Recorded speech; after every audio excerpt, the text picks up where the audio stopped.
في 67 احتلت جزيرة شبه سيناء كلها من. أنا بسألك عشان أنت واحد من طبعا الناس اللي عارفة القصة لأنك قريب جدا. نعم، احتلت في 5 يونيو 67 سيناء. وكان المحتل يغدق المغريات على أبناء سيناء، ولكن أبناء سيناء الحمد لله واعيين.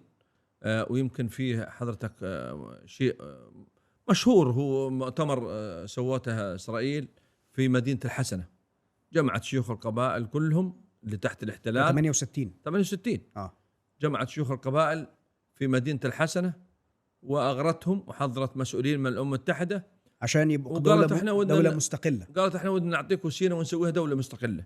عندكم بحر البترول وعندكم شواطئ وعندكم، لكن من فضل الله كل المغريات هذه والوطنية اللي في أبناء سيناء لم تزلزل فيهم شعرة، ووقفوا وكلهم فوضوا الشيخ سالم الهرش رحمة الله عليه.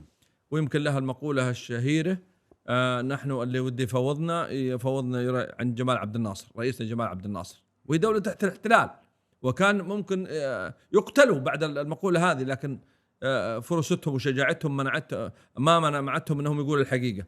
وقاموا بحضور جولدا مائير رئيس وزراء إسرائيل وأفشلوا المخطط وأفشلوا المؤتمر، ورفضوا أي مغريات وأي قيام أي شيء بعيد عن الدولة المصرية.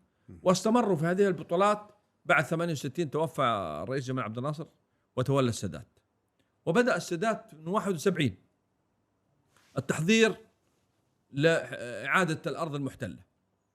وكان أنا نسكن أنا وأسرتي في الإسماعيلية. معذرة، إحنا دلوقتي في الوقت ده يعني نتكلم من 68 لغاية 72 71 أو 71. الفترة ديت أهل سينا فين؟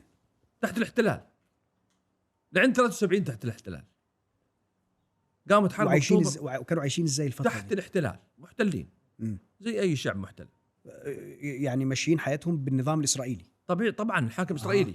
حاكم إسرائيلي، والجيش المصري غرب قناة السويس، والجيش الإسرائيلي شرق قناة السويس، ما بينهم غير قناة السويس.